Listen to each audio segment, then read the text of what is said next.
With 6 of their fellows put out of the fight so easily, the remaining 6 sought cover behind some low bushes and commenced a council of war. I wished that they would go away, as I had no ammunition to waste, and I was fearful that should they institute another charge, some of them would reach us, for they were already quite close. Suddenly one of them rose and launched his spear. It was the most marvelous exhibition of speed I have ever witnessed.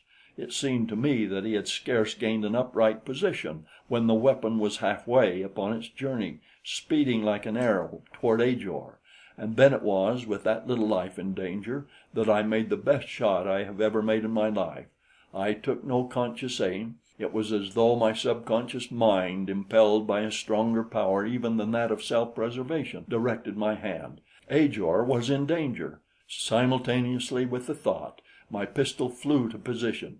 A streak of incandescent powder marked the path of the bullet from its muzzle, and the spear, its point shattered, was deflected from its path.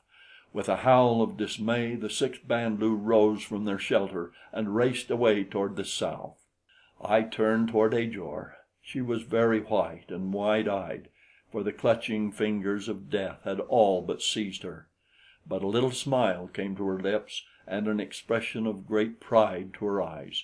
"My Tom," she said, and took my hand in hers. That was all. "My Tom," and a pressure of the hand. Her Tom? Something stirred within my bosom. Was it exultation or was it consternation? Impossible! I turned away almost brusquely. "Come," I said, and strode off toward the Kro lu prisoner.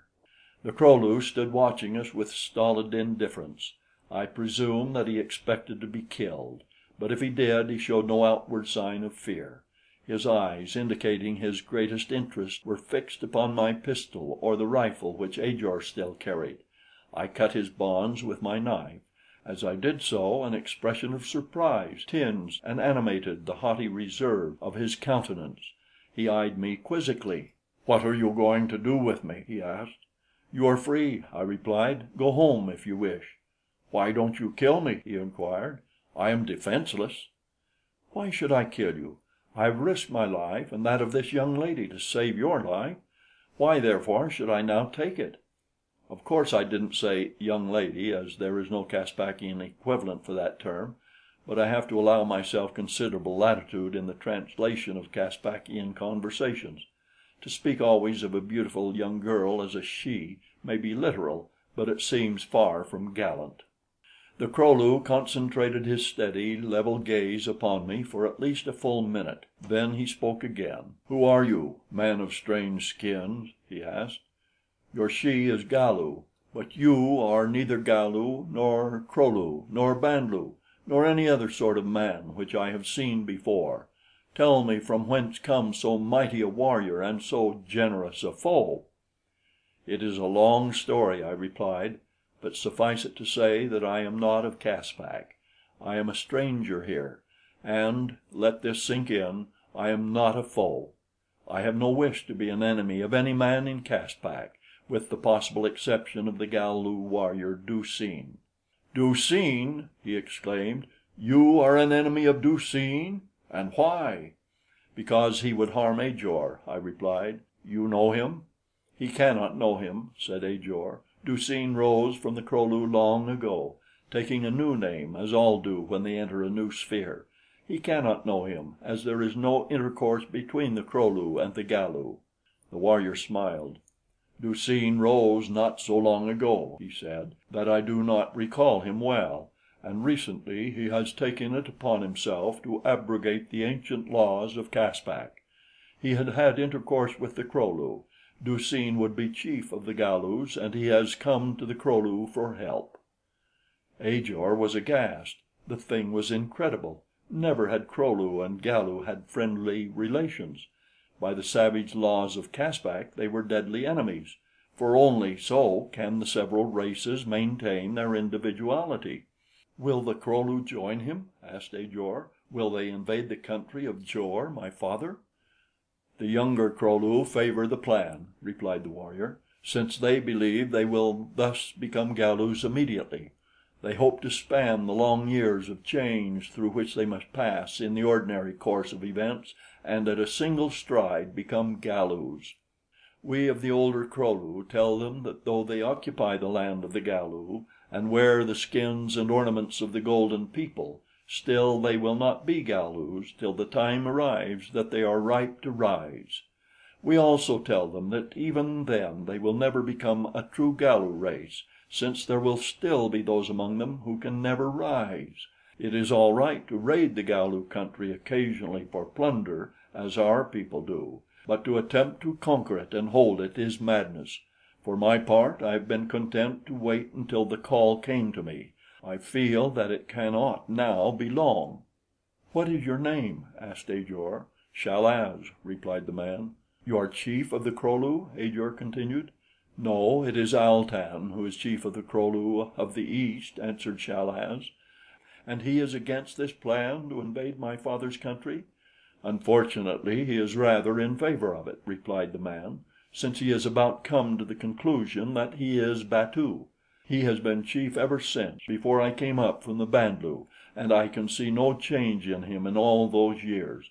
In fact, he still appears to be more Band lu than Kro lu. However, he is a good chief and a mighty warrior, and if Du seen persuades him to his cause, the Galus may find themselves under a Kro lu chieftain before long, Du seen as well as the others, for Al-tan would never consent to occupy a subordinate position, and once he plants a victorious foot in Galu, he will not withdraw it without a struggle." I asked them what Batu meant, as I had not before heard the word. Literally translated, it is equivalent to through, finished, done for, as applied to an individual's evolutionary progress in Caspak; and with this information was developed the interesting fact that not every individual is capable of rising through every stage to that of Galu. Some never progress beyond the Alu stage; others stop at Bo lu, as Sto lu, as Band lu, or as Kro lu. The Ho lu of the first generation may rise to become Alus; the Alus of the second generation may become Bo lu, while it requires 3 generations of Bo lu to become Band lu, and so on until Kro lu's parent on one side must be of the 6th generation. It was not entirely plain to me even with this explanation, since I couldn't understand how there could be different generations of peoples who apparently had no offspring. Yet I was commencing to get a slight glimmer of the strange laws which govern propagation and evolution in this weird land.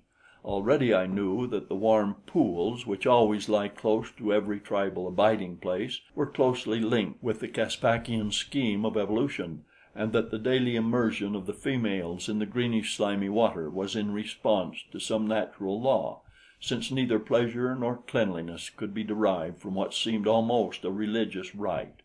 Yet I was still at sea, nor seemingly could Ajor enlighten me, since she was compelled to use words which I could not understand and which it was impossible for her to explain the meanings of.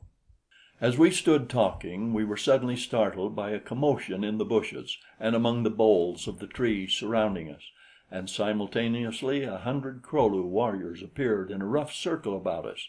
They greeted Chal-az with a volley of questions as they approached slowly from all sides, their heavy bows fitted with long, sharp arrows. Upon Ajor and me they looked with covetousness in the one instance and suspicion in the other; but after they had heard Chal-az's story, their attitude was more friendly. A huge savage did all the talking. He was a mountain of a man, yet perfectly proportioned. "This is Al-tan the chief," said Chal-az by way of introduction.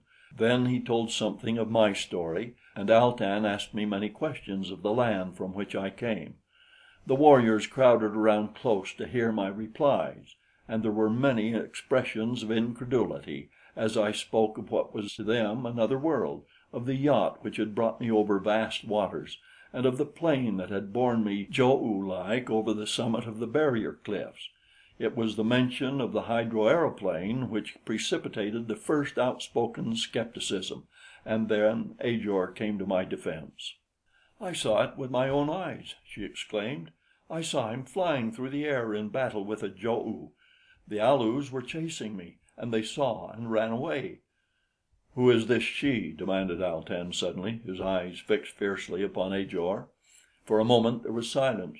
Ajor looked up at me, a hurt and questioning